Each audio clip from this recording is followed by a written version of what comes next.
नमस्कार, मैं हूं संदीप चौधरी। न्यूज 24 की इस खास पेशकश में हम बात कर रहे हैं आने वाले बजट की।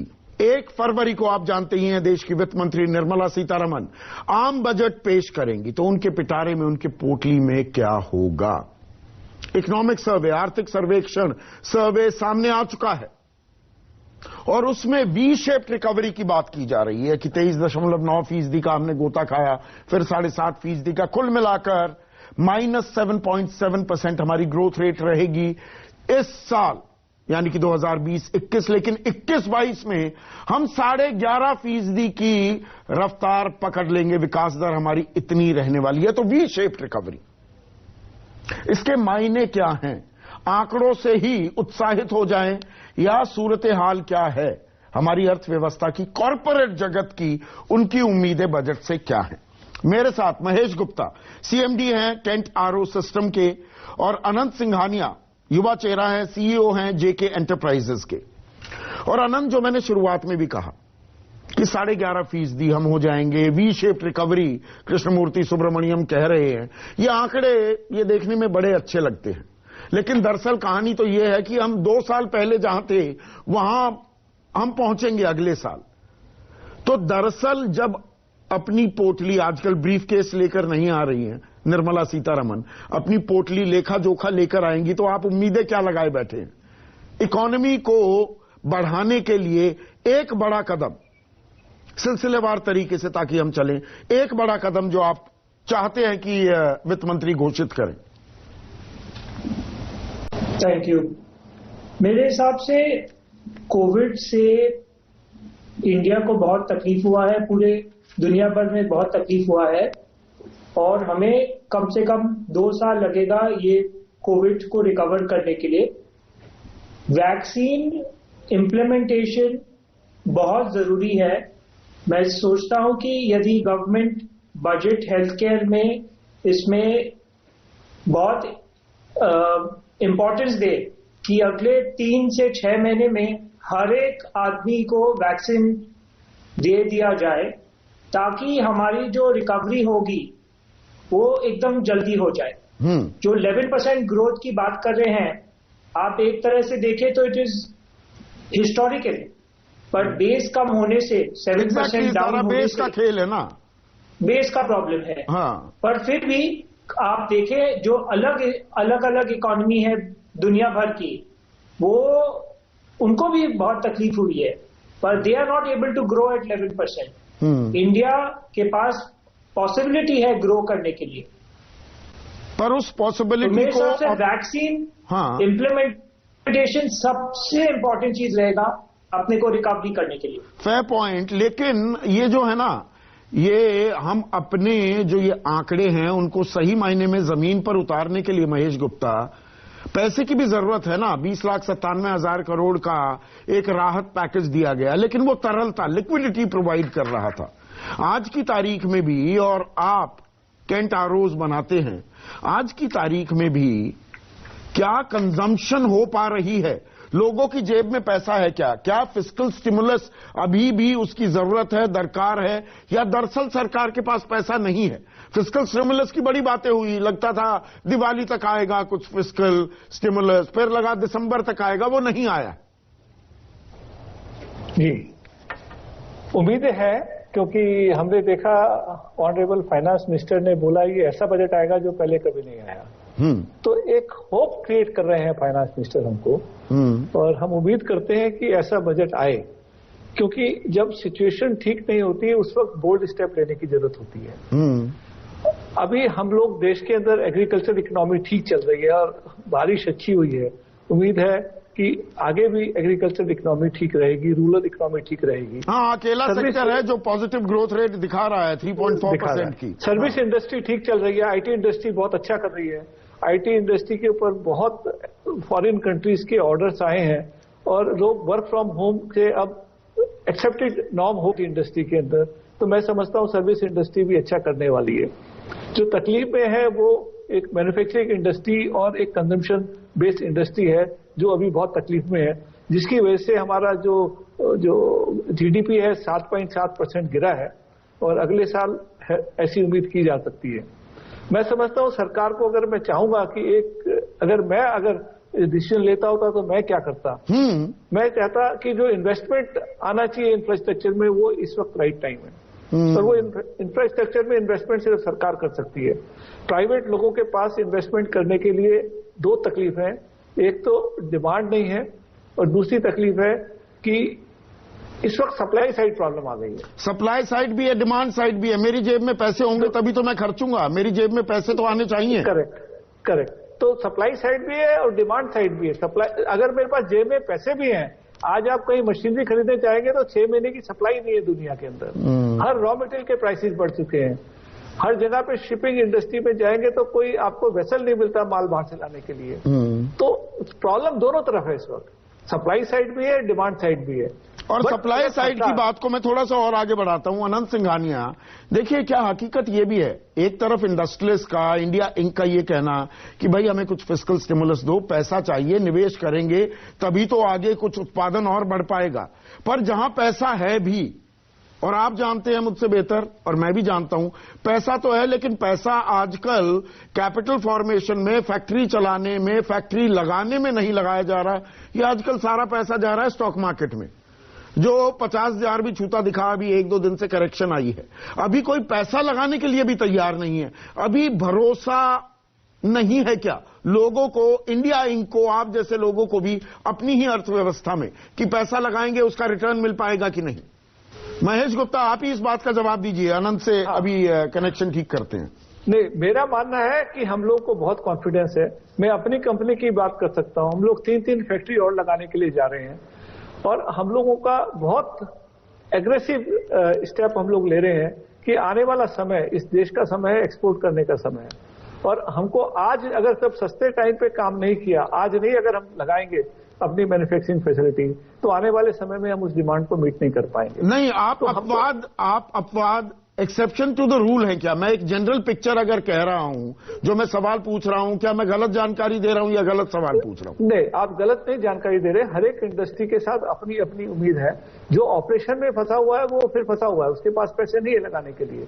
बट अगर आप किसी भी इंडस्ट्री से, हम चैम्बर में काम करते हैं, पीएचडी चैम्बर में, आप किसी भी इंडस्ट्री से पूछो, सब लोग ऑप्टिमिस्टिक है कि आने वाला समय हमारा है। आने वाला समय कंज्यूमर की डिमांड बढ़ रही है। Sir, don't take me wrong Mahesh Gupta, don't take me wrong. ये जब आप पब्लिक स्टेटमेंट्स देते हैं ना, चेंबर जितने हैं, एसोचैम, फिक्की, पीएचडी, वो कभी खुलकर इजहार नहीं करते हैं अपने दर्द का, अपनी परेशानी का। ये भी एक दिक्कत। ये मैं बहुत सारे, जब भी बजट पर भी चर्चा करता हूं, हमेशा 8-9 नंबर दिए जाते हैं 10 में से। कोई ये नहीं कहता कि हां जी परेशानी है, ये कर दीजिए ना। सर, परेशानी है, मैं पहले भी कह चुका हूं आपसे, हमें परेशानी है। आज सरकार को इंफ्रास्ट्रक्चर पे इन्वेस्टमेंट करना चाहिए, डेफिसिट फाइनेंसिंग करनी चाहिए, और अगर आपके पास शॉर्टेज ऑफ कैपिटल हो तो गवर्नमेंट किस तरीके से भी अपने फाइनेंशियल डिसिप्लिन को चेंज करके कर दे, उससे प्राइसेस बढ़ने की उम्मीद है। लेकिन कोई बात नहीं है, पूरा वर्ल्ड ओवर, पूरा अमेरिका इसी चीज के ऊपर चलता है, डेफिसिट फाइनेंसिंग के ऊपर। हाँ, हमने भी इस 6-6.5% आ गया है 3.5% की जगह, और वो टारगेट समय मानने की इतनी जरूरत भी नहीं है। लेकिन अनंत सिंघानिया, आपसे कनेक्शन कट गया था। मेरा सवाल ये था, जो महेश गुप्ता कह रहे हैं कि देखिए डिमांड और सप्लाई दोनों की कमी है और पैसे की भी कमी है, सरकार को इंफ्रास्ट्रक्चर में लगाना चाहिए। लेकिन मैं आपसे ये जानना चाह रहा था, आप मुझसे बेहतर जानते हैं, पैसा तो बहुत जगह है, इंडिया इंक के पास ऐसा नहीं है कि पैसा नहीं है, लेकिन वो अभी लगाने को तैयार नहीं है। कैपिटल फॉर्मेशन में, फैक्ट्री बढ़ाने में, फैक्ट्री लगाने में पैसा जा रहा है शेयर बाजार में। वो 50,000 छूता दिखा, अभी 1-2 दिन करेक्शन आई है। अभी कोई भरोसे की थोड़ी कमी है क्या कि भाई मुझे रिटर्न मिल पाएंगे या नहीं? तो सब होल्ड कर रहे हैं क्या अपने प्लान्स को? देखिए, गवर्नमेंट ने प्रोडक्शन लिंक्ड इंसेंटिव काफी सेक्टर्स में दे दिया है। इससे डेफिनेटली प्रोडक्शन बढ़ेगा, because as a direct incentive अपना प्रोडक्शन बढ़ाने के लिए। तो एक ये बहुत अच्छा चीज है। दूसरा है, जैसे आप जानते हैं, सब जगह प्राइसेस बढ़ रहे हैं, कमोडिटी प्राइसेस बढ़ रहे हैं, स्टील प्राइसेस बढ़ रहे हैं, एवरीथिंग इज गोइंग अप। तो लोग चाहेंगे कि ज्यादा और प्रोडक्शन करें ताकि प्राइस भी अच्छा प्राइस मिलेगा। पूरी जो ग्लोबल सप्लाई चेन है वो हिल गई है कोविड से। जो हम लोग एक जगह से आ रहा था माल वो बंद हो गया, दूसरे जगह से आ रहा है माल। इंडिया इंपोर्टर थी काफी चीज की, अभी एक्सपोर्टर बन गई है। तो मेरे हिसाब से there is a good chance for India to increase its production. दूसरा चीज है कि गवर्नमेंट का सेल ऑफ देयर नवरत्न बोले या जो भी बोले, उससे भी बहुत फायदा होगा, उससे भी फायदा होने वाला है। लेकिन जो ये संकट काल है, संक्रमण काल है, और आपने कहा है सप्लाई डिसरप्शन हो रही है, चेन जो है वो कहीं ना कहीं टूट रही है, तो क्या ये एक माकूल मौका है? 1 जुलाई 2017 को जीएसटी इस देश में लागू हो गया था, गुड एंड सिंपल टैक्स, लेकिन ये बहुत ही कॉम्प्लिकेटेड हो गया है, गड़बड़ शड़बड़ टैक्स भी इसे लोग कहने लगे। तो रैशनलाइजेशन ऑफ जीएसटीज, क्या ये एक ऑपरचून मोमेंट है कि स्लैब रेट्स जो हैं उनको और रैशनलाइज किया जाए? मेरे हिसाब से आप यदि महाराष्ट्र का एक एग्जाम्पल देता हूं रियल एस्टेट का, उन्होंने स्टैंप ड्यूटी कम कर दिया दिसंबर तक 3% और मार्च तक 2%। इससे रिकॉर्ड सेल्स हुए महाराष्ट्र में। जो लोग पेरिफेरी में बैठे थे, लॉकडाउन से हर रोज तकलीफ में है, they have looked at real estate and bought real estate. इस हिसाब से यदि एक टाइम के लिए जीएसटी के रेट्स हाफ कर दे या कुछ कम कर दे कुछ वक्त के लिए, तो क्या डिमांड पिकअप हो जाएगी। क्योंकि आपको मालूम है कि सपोज सनसेट क्लॉज डाल दे कि 3 महीना 4 महीना, उसके बाद जीएसटी बढ़ेगी तो लोग खरीदना चालू करेंगे, रॉ मटेरियल सप्लाई में बढ़ जाएगा, ग्रेट डिमांड पिकअप होगा, जॉब क्रिएशन भी हो सकता है इससे। नहीं, 3-4 महीने के लिए ही क्यों? रैशनलाइजेशन का वक्त आ गया है क्या? देखिए, किसी भी टैक्स स्ट्रक्चर को सेटल करने में टाइम लगता है। 1 जुलाई 2017, अब इस बार 1 जुलाई को, 31 मई को, या बल्कि मैं कहूं 30 जून को 4 साल पूरे हो जाएंगे महेश गुप्ता। अभी भी ये गुड एंड सिंपल टैक्स नहीं है। जी नहीं, आपका कहना ठीक है, इससे बहुत कॉम्प्लिकेटेड सिस्टम में ये टैक्स बना हुआ है, बट हमको दूसरी तरफ से भी देखना पड़ेगा आज स्टेट्स की क्या हाल है। सेंट्रल गवर्नमेंट तो फिर भी देख सकती है। आज जब से ये कोरोना आए हैं 9 महीने में, स्टेट्स के पास पैसा ही नहीं है, उन्होंने उधार लेके अपना स्टेट चला रहे हैं। आज आप टैक्स को रेशनलाइज करके कमती कहां पे करिएगा? अगर आप कमती करेंगे तो स्टेट्स कैसे फंक्शन करेंगे? उनके पास इसके अलावा वो जीएसटी एलोकेशन पर ही पिछले पूरे साल बवाल होता रहा। हाँ, और अभी भी उधार लेके काम कर रहे हैं वो लोग, हर स्टेट। तो स्कोप कहाँ है सर उसका? स्कोप हमारे पास एक ही है अगर इकोनॉमी को रिवाइव करने का, कि जब गवर्नमेंट डेफिसिट फाइनेंसिंग करके फंडिंग करेगी तो पूरा चक्का घूमेगा सर, पूरा चक्का घूमेगा। क्योंकि गवर्नमेंट पैसा स्पेंड करेगी, लोग मैन्युफैक्चरिंग करेंगे, परचेज करेंगे, तो पूरा साइकिल घूमेगा। जीएसटी बढ़ेगा तो रेवेन्यू बढ़ेगा, तब रेवेन्यू बढ़ेगा तो फिर सरकार सोच सकती है हमको क्या रेशनलाइज करना है। जहां तक हम उम्मीद करते हैं, एक तो पहले ये सब्जेक्ट बजट का नहीं है, ये सब्जेक्ट है जीएसटी। नहीं, ये संकेत मिलते हैं ना, बजट एक डायरेक्शन देता है। सर बजट बिल्कुल सही डायरेक्शन देता है, आप सही कह रहे हैं, बट जहां तक मैं उम्मीद रखता हूं, जितना एक्सपीरियंस मुझे थोड़ा बहुत है, कि जीएसटी का मसला इस बजट में नहीं, वो जीएसटी काउंसिल है, आप बिल्कुल ठीक कह रहे हैं। दरअसल तो देखा जाए बजट है क्या, लेखा जोखा, डेबिट क्रेडिट साइड पेश करनी होती है, लेकिन उससे बहुत संकेत भी मिलते हैं ना आनंद।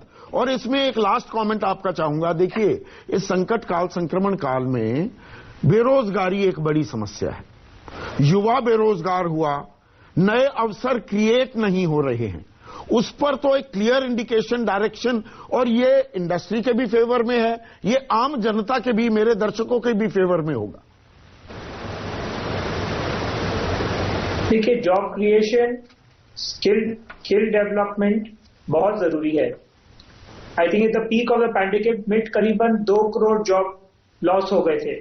अभी काफी लोग वापस आ गए काम पर, ट्रेन मूवमेंट हो गया है, एयरप्लेन मूवमेंट हो गया है, लोग आ गए हैं वापस, काफी जगह इंप्रूव हो गया है अवेलेबिलिटी ऑफ पीपल। पर जैसे ये खुलेगा, वैक्सीन दिया जाएगा, लोगों के पास कॉन्फिडेंस होगा, डेफिनेटली जॉब वापस मिलेगा लोगों को। तो उसके लिए सरकार को कुछ राह भी दिखानी होगी, कुछ इंसेंटिव्स भी देने होंगे। महेश गुप्ता, अनंत सिंघानिया, आपका बहुत बहुत शुक्रिया। आपने अपना कीमती वक्त निकाला और अपनी राय साझा की, और हम उम्मीद करते हैं कि देश की वित्त मंत्री निर्मला सीतारमण इन बातों का संज्ञान भी लेंगी। अभी के लिए इस सत्र में बस इतना ही। नमस्कार।